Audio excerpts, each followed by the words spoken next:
The Devil Cuts the Deck, Part 1. Chapter 1, The Reader's Table.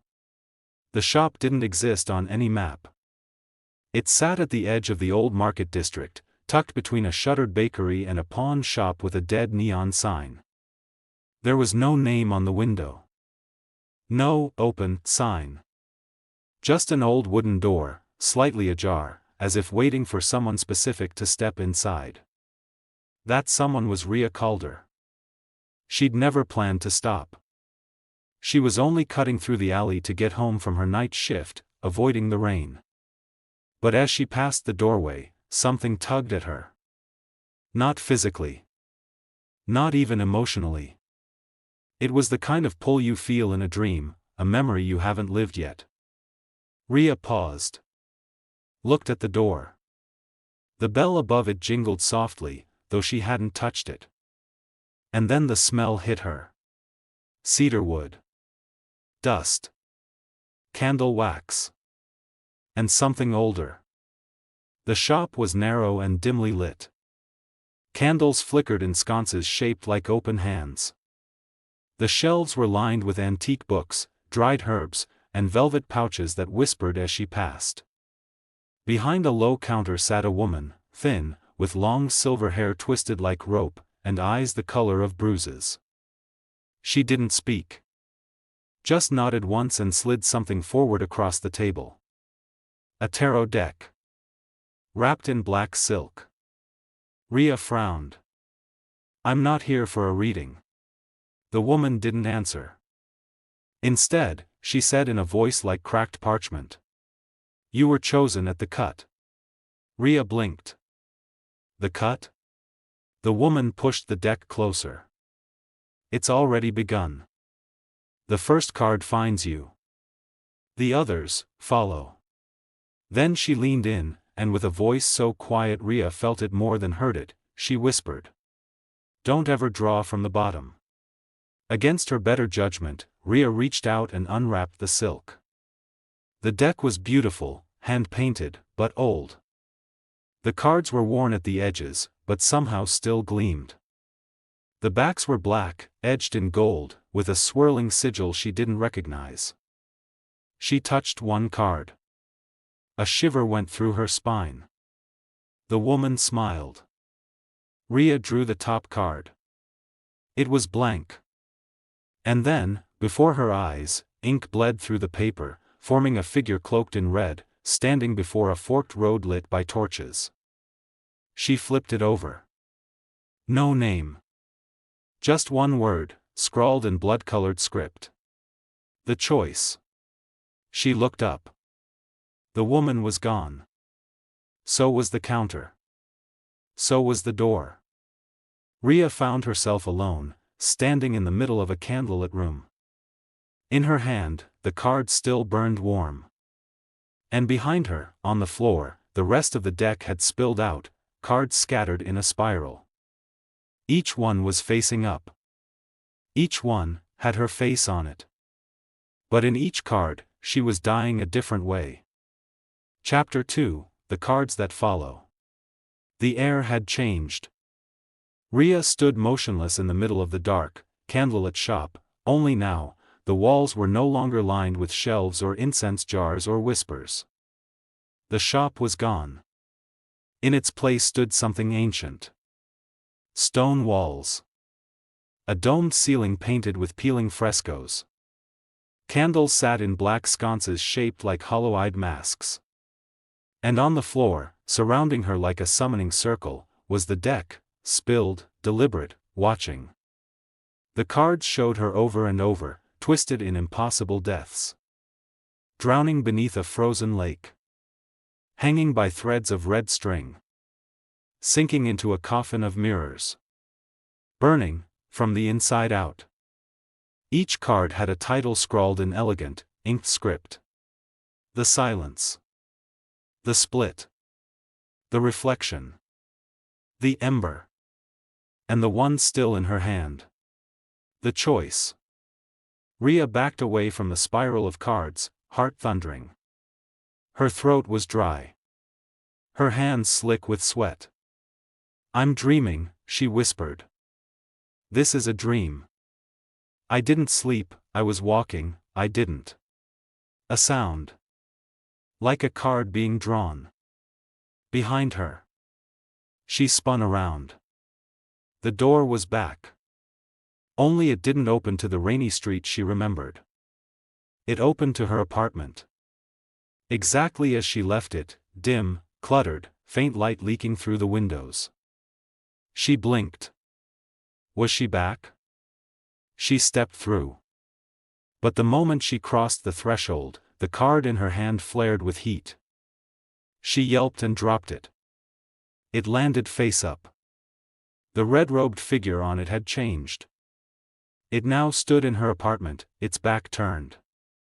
And the moment she looked up, she saw it, a shadow in the corner, motionless, just watching her from beside the bookshelf. But when she turned to face it directly, gone.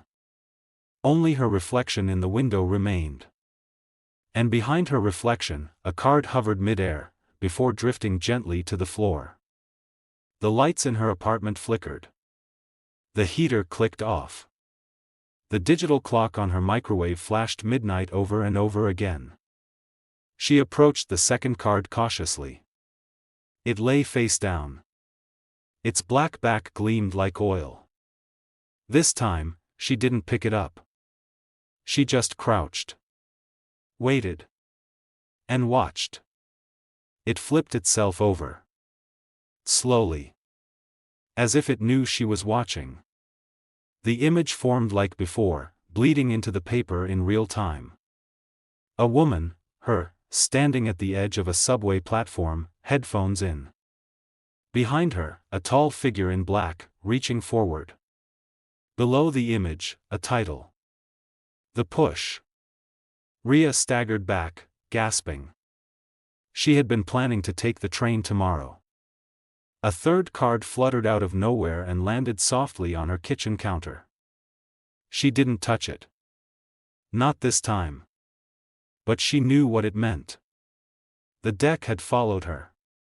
She hadn't drawn a single new card, but they were coming anyway. The devil was still dealing.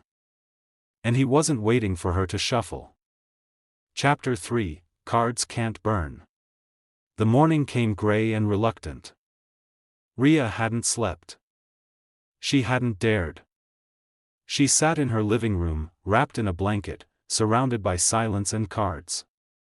They were everywhere. On the coffee table. On the floor. Tucked between books. One floated in her teacup. Another had appeared on her pillow when she blinked too long. She'd stopped picking them up. Now they just flipped themselves. One by one. And each time, the figure on the card was her. In pain. In fear. Dying. One in a hospital bed, tubes in her arms, the pale room. One running barefoot through a burning field, the ash path. One slumped in a car with shattered windows, the crash. And all the faces had her eyes. Wide. Knowing. By noon, the panic had eclipsed her fear. She scooped up the cards she could find, 34 of them, and shoved them into a metal wastebasket. She poured lighter fluid over the deck. Enough to drown a seance. Then she lit a match. The flame crackled to life, hungry. The cards caught instantly. But they didn't curl. They didn't blacken. They didn't burn. Instead, the fire rose in silence, then reversed, swirling downward into the cards like smoke being sucked into a vacuum. The paper glowed. And when the flame vanished, the cards sat untouched.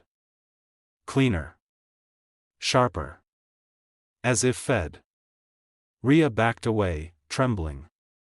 No, she whispered. No, no, no.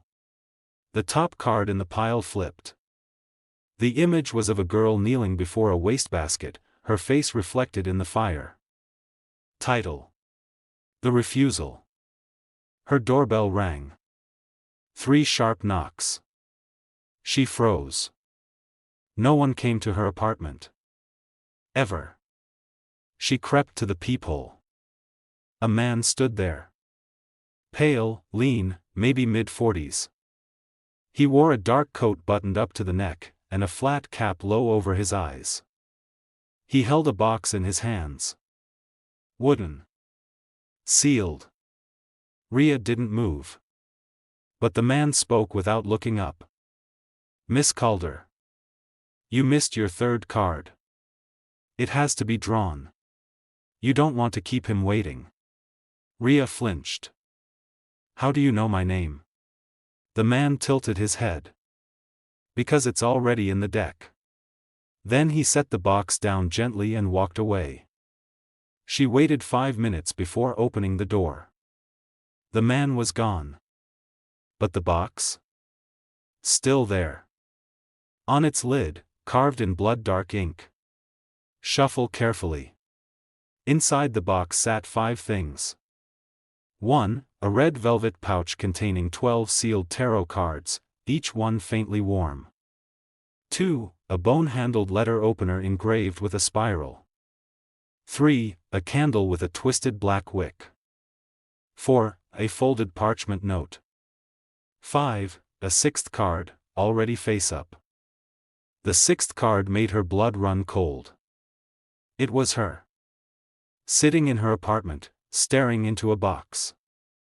The angle was exact, like someone was watching her right now. The title read. The Recognition. She opened the note with trembling fingers. Handwritten. Elegant.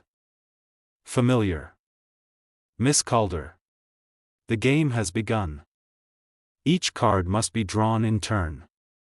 There are rules to your reading. You may never draw from the bottom. You may never destroy a card. You may never shuffle once the spread begins. You may request one redraw, but only once. You were chosen because your soul already belongs to something older. The deck simply wants it back. Yours in fate. The dealer. Rhea's breath caught. She turned toward the hallway mirror. There was no reflection. Just a shadow. Seated. Waiting. And in the shadow's hands, a deck. It raised a single card and held it toward her. It flipped itself. The image formed slowly. A woman opening a box she should have left sealed. The card's title appeared last, like a whisper through red smoke. The Invitation. Chapter 4, The One Who Drew Before. Rhea didn't remember leaving her apartment. One moment, she was staring at the shadow in the mirror. The next, she was outside, coat thrown over her pajamas, rain soaking her hair, the velvet pouch of sealed cards clenched in one hand like a wound she couldn't let go of. The streets were empty. Even the city felt different, too quiet, as if it knew something had followed her out. She needed help. Not from a priest. Not a therapist. She needed someone who knew what the hell this deck was. It came to her like a memory buried under snow. Moira Vale. A name whispered years ago at a university party, an old tarot reader who used to work in the occult clubs beneath Camden. She was a rumor, a dare, a punchline. She once read for a man who died before she finished the spread. Some said she'd disappeared. Others said she'd lost her voice. Rhea took the train to Camden anyway. Because something inside her, something that wasn't entirely her anymore, knew Moira was still there. Waiting. The address wasn't on any map. But Rhea followed the signs scratched into alleyway bricks. A spiral. A tower struck by lightning. An open hand with an eye in its palm. Down a stairwell behind a shuttered record shop, she found a steel door painted black. No sign. Just a sticker on the buzzer that read. No future unless invited. Rhea pressed it anyway. A moment passed. Then a woman's voice rasped through the speaker. "What card brought you?" Rhea hesitated. Then whispered. "The choice." The door buzzed open. Moira Vale looked like she'd crawled out of a ruin. She was wrapped in shawls, layers of lace and shadow, a black veil falling from her silver hair. Her hands were ink-stained. One eye was milky and blind, the other sharp as a needle. She didn't smile when Rhea entered. She didn't speak. She just pointed to a chair across from a velvet-draped table, and Rhea sat down, dripping and shivering. Moira reached out. "Show me." Rhea placed the velvet pouch on the table. Moira didn't touch it. Her face paled. Her hands trembled. She whispered one word. "No." Moira stood. Backed away from the table. "You need to leave. Now." Rhea's voice cracked. "You know it, don't you? You've seen it? I've seen what it leads to." "What is it?" Moira lit a candle with shaking fingers. "It's not a deck. It's a door. And every card is a key." "To what?" Moira's eye filled with tears. "To him." She reached behind the curtain and returned with a glass case. Inside was a single card, old, cracked, and sealed in resin. The Hanged Man. But instead of the traditional figure, the card showed a woman hanging upside down by her own hair, mouth sewn shut, a spiral carved into her chest. Moira whispered. "That was my redraw. The only one I was allowed. I buried the deck that night. I burned my table. I stopped reading. But it still comes back." Rhea's blood ran cold. "How did you survive?" Moira looked away. "I didn't." Rhea stood, the weight of the pouch heavier now. "I need to stop it." "You can't. There must be a way." Moira approached her, pressing something into her hand, a key made of bone. "If the cards start appearing in your dreams, you have 7 left." "7 what?" "Cards. Or days. Or lives. The deck doesn't explain. It just keeps drawing." Rhea nodded, tears hot in her eyes. And then Moira whispered. "Whatever happens, don't let it deal the devil. That card ends you. That card ends everything." Rhea stepped into the cold night air, clutching the bone key. When she reached the corner, she realized her coat pocket felt heavier. She reached inside. There was a new card. She didn't remember drawing it. But it was already flipped. The art showed her sitting across from a veiled woman in a candlelit room. Moira. And in the image, Rhea was holding something behind her back. A knife. The title? The Betrayal. Rhea looked back toward the stairwell. Moira was gone. The door had vanished. Chapter 5, The Card You Must Not See. Rhea dreamt of red velvet. Not blood, not fire, fabric, folded over and over, like curtains in a theater with no audience. The silence wasn't peaceful. It was expectant. She stood in the center of a stage. A circle of candles burned at her feet. Above her, nothing, only the infinite dark. And then, the cards appeared. They floated like feathers falling in reverse, dozens of them drifting upward into the void. She recognized their titles before she even saw the faces. The silence. The push.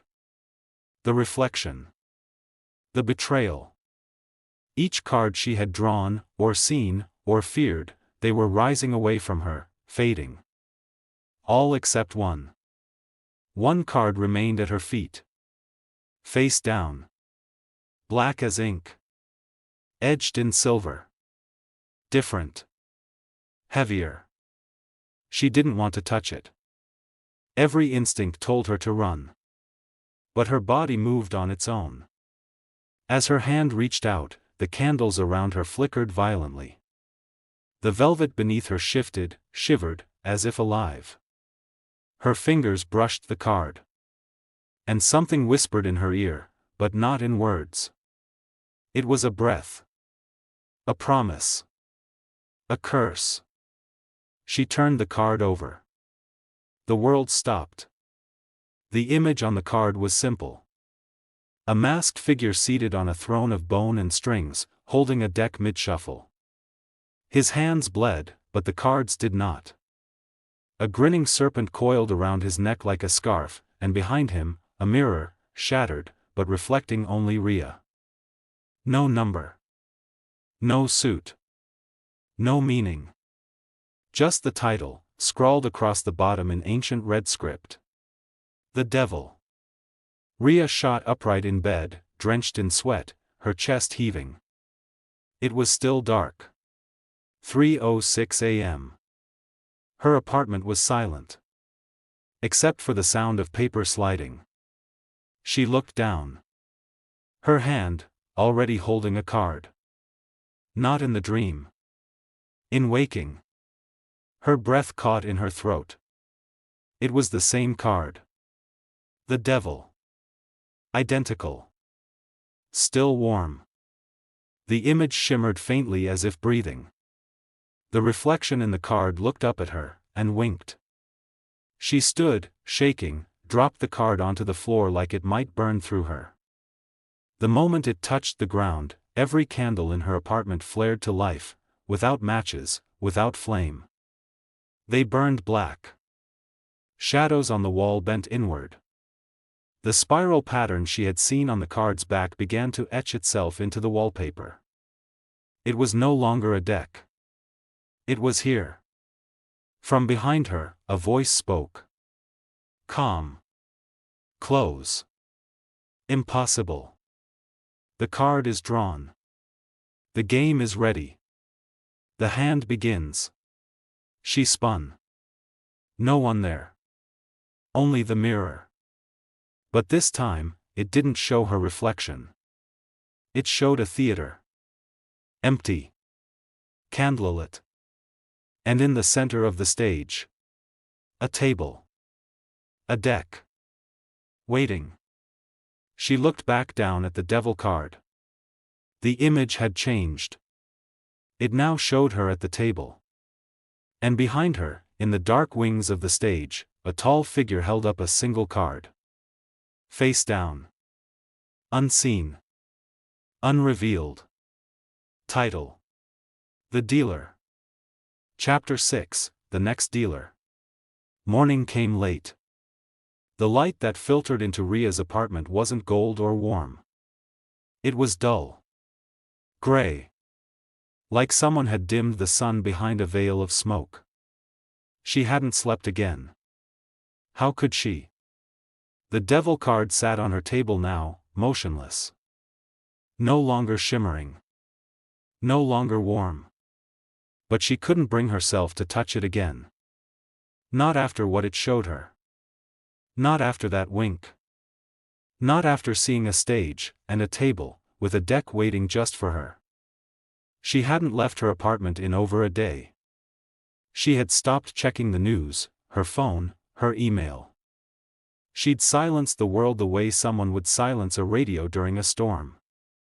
But the deck kept dealing. At 9:13 a.m., a new card slid out from under her bathroom door. It didn't crawl. It didn't float. It simply appeared, pushing itself into the room as though the house were bleeding messages. Rhea approached it cautiously. It lay face down. She flipped it over. The card was unlike the others. It showed no death, no figure, no blood or shadow. Just a hand, holding a card extended toward the viewer. Her hand. The title? The offer. She staggered back. No, she whispered. I didn't offer anything. But deep down, something pulsed, recognition. Because she had made a choice, hadn't she? She'd accepted the deck. Unwrapped it. Touched it. Drew. The wallpaper in her kitchen now bore spirals. Dozens. Faint at first, subtle enough to be mistaken for smoke or water damage. But now they were sharp. Intentional. Repeating in perfect rhythm like a heartbeat. At the center of each spiral, a single eye. Closed. Waiting. She touched one. The wall pulsed beneath her palm. And then opened. Not like a door. Like an eye. For one breathless moment, she saw something behind the wall, rows of people, seated, motionless, staring at her through the spiral. A theater. Watching. Then the wall blinked shut. And the spiral faded. She returned to the devil card. Its image had changed again. Now, the figure on the throne was gone. Only the deck remained. Shuffled. Gleaming. But no one holding it. No one cutting. And in the lower corner of the card, a scrawled sentence had appeared in rust-red ink. There must always be one who deals. Rhea's hands trembled. I'm not playing, she whispered. I'm not part of this. But as she turned to the mirror, now rimmed in ash, her reflection didn't move. It just stared at her. Smiling. And slowly, it raised a card. Face down. As if offering it to her. The title bled across the glass. The Successor. Chapter 7, The Theater Behind the Mirror. The day dissolved without her noticing. Time didn't move normally anymore, not around the deck. Shadows stretched wrong across the walls. Her kitchen clock had begun ticking backwards at midnight, and every electronic device in her home either refused to turn on or looped the same whispered message when she pressed play. Sit. Cut. Read. She didn't sleep. She sat on the couch, eyes fixed on the devil card. And at exactly 3:33 a.m., the mirror in her hallway cracked down the center, not from impact, but from pressure. From inside. The crack spread like lightning. The glass warped. Then peeled back with a sound like tearing paper, revealing not splinters, but space. Depth. A stage. Rhea backed away. No, she whispered. But her body moved without her. She tried to run, her knees refused. She screamed, no sound came. Her feet crossed the threshold. Her apartment vanished behind her. The mirror became an archway. And beyond it? The Devil's Theater. She stood on stage in a cavernous Gothic auditorium. There were no lights, but she could see. The air itself glowed faintly with a dusty red hue. Velvet curtains hung like blood clots. Stone archways curled with spiral engravings. Candles lined the edge of the stage, but their flames were inverted, flickering downward like roots searching for soil. The audience was packed. Hundreds of shadowed figures, seated silently. Watching her. Some she recognized. Moira. The old woman from the shop. The pale man with the flat cap. Herself. Rows and rows of Rhea, sitting in different clothes, different postures, some weeping, some smiling, some already dead. At center stage was a round table. And on it, the deck. Waiting. She stepped forward, trembling, and sat. The deck shimmered. There was no one to cut it. And yet, the cards shuffled themselves, rising into the air like a deck in an invisible dealer's hands. Then they slapped down in a tight stack before her. A voice filled the room. Not loud. Not angry. Just, final. 3 shall be drawn. The present. The debt. The shadow. Her hand moved on its own. The present. She drew the top card. It showed her sitting in the theater, just as she was now. But she was smiling. Content. Hands folded. The audience in the card was clapping. Applauding. The reader accepts. Her fingers trembled as they reached for the second card. This one showed a hospital room. A man on life support. A heart monitor flatlining. Rhea was in the corner, eyes closed, whispering. Her father. She gasped. I never. The debt is not what you owe. It is what was taken for you. The candles flickered violently. A name scrawled across the card in her own handwriting. Jonas Calder. She didn't want to draw the third. But her hand moved anyway. The final card slid out of the deck like it had been waiting the longest. The art showed Rhea standing on stage, with no face. A silhouette of her, black void, holding the deck, hands bleeding. And behind her? A massive figure, robed in red, faceless and crowned. The devil. But unlike the previous card, this one held no title. No number. Just a symbol in the corner. A spiral. The cards rose from the table, circled her once, then slammed down face up around her feet like a protective ward. But she could feel it. This wasn't protection. It was a seal. Chains in the shape of cards. And then, for the first time, the voice in the theater spoke her name directly. Rhea Calder. The first spread is red. You are now marked. The hand must deal forward. She stood, heart pounding. And the audience stood with her. Not clapping. Mirroring. Every figure stood when she did. Every head tilted when hers did. Like puppets made from her shadow. Behind the stage, the mirror reappeared, still cracked, but glowing white at the edges. An exit. Rhea ran. She didn't look back. She burst through the glass and landed in her apartment, gasping, bruised, shaking. The candles had all burned out. The devil card was gone. But in its place sat a new card. Title. The Reader. The figure on the card looked like her. But older. Eyes black. Smiling. And just starting to shuffle. Chapter 8, The Lives She Didn't Mean to Touch. The apartment was too quiet. Not peaceful, poised. Every object felt staged.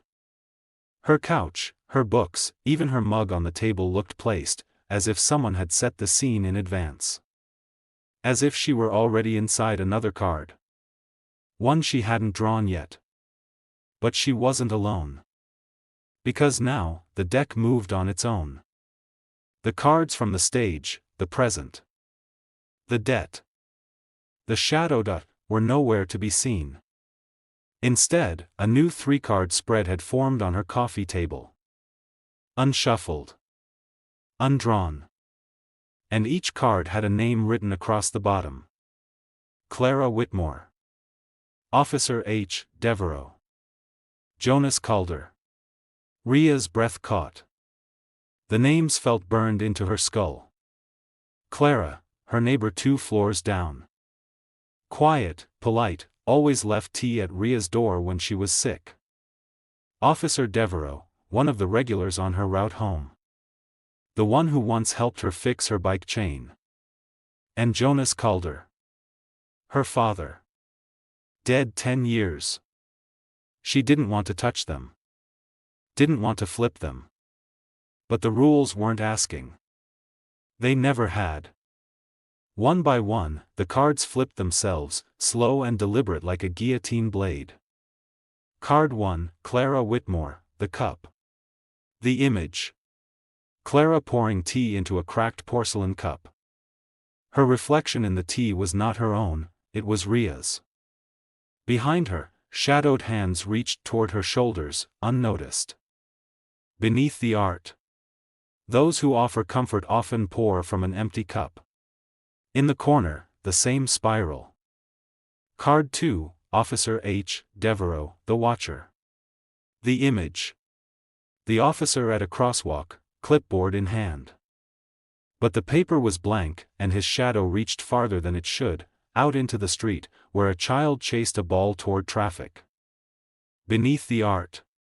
Even the eyes who guard us cannot see the blade behind them. Card 3, Jonas Calder, The Debt. The image hadn't changed. It was the same hospital room from before.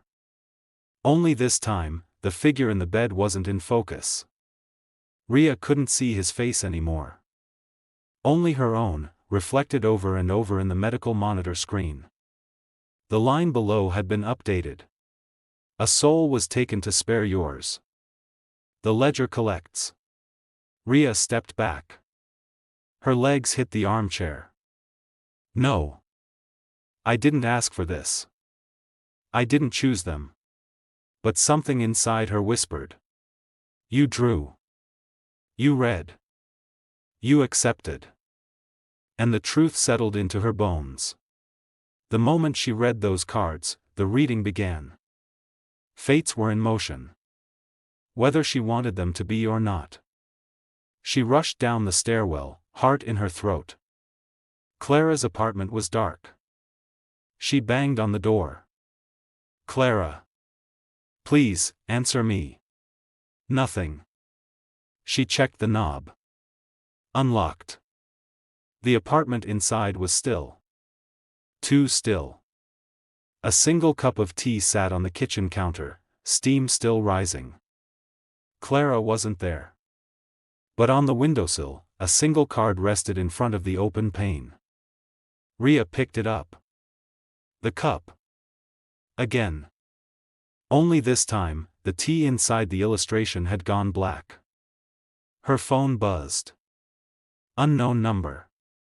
She answered. No voice on the other end. Just breathing. And the sound of shuffling cards.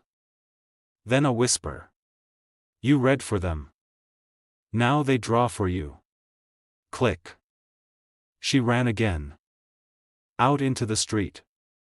Toward the corner where the officer always stood. He was there. Calm. Smiling. Helping a child across the road. And then, the child ran back. A ball bounced into the street. The officer followed. A bus turned too sharply. Brakes screamed. Rhea screamed louder. But it was too late. When the chaos settled, a crowd had gathered. The boy was safe. The officer lay still. His clipboard had snapped in half. And beside him, on the pavement, was a single card. The Watcher. Soaked in red. That night, back in her apartment, Rhea wept. The 3 cards lay before her. She hadn't touched them since. But they were already played. Someone had used her hands to shuffle death. And then, the mirror cracked again. A voice filled the room, not in her ears, but in the air itself. The dealer does not choose the cards. She simply reveals them. But once drawn, the debt must always be paid. Chapter 9, The Card That Shouldn't Exist. The city rained all night. Not just water, omens. Streetlights flickered like dying stars. Birds flew in jagged spirals before vanishing midair. At 2 a.m., every dog on her street howled as one, and then went completely silent. Rhea sat curled in her apartment, drenched, hollow-eyed, and shivering, not from cold, but from guilt. Clara was missing. Officer Devereaux was dead. And Jonas Calder, her father, had become a presence that now lived in her apartment's silence. She hadn't eaten. The deck didn't care. It had become a fixture, sitting on her coffee table like a houseguest too polite to leave, but too powerful to ask to stay. Cards now appeared without warning. In the fridge. In her shoes. On her pillow. Each one a subtle reminder, you played. We watched. Now we play you. Rhea tried to undo it. She gathered the spread, the cup, the watcher, the debt, and placed them face down. She whispered. Pleaded. Promised. I take it back. I unread the spread. Please. Nothing. No movement. No glow. No whisper in the mirror. Then she remembered something. Moira's words. You may request one redraw, but only once. Redraw. Her last hope. She placed a single black taper candle on the table and lit it with shaking hands. She held the cards over the flame, not to burn them, but to cleanse them. I call the redraw, she said aloud. Her voice cracked halfway through, but she finished. Then she waited. For a moment, nothing happened. Then the candle flickered upward, a cold flame, like reverse fire, and the room dropped several degrees. The 3 cards vanished from her hands in a blink. But only 2 reappeared. Rhea stared. The cup. The debt. But not the watcher. She looked around frantically. Checked the floor. The table.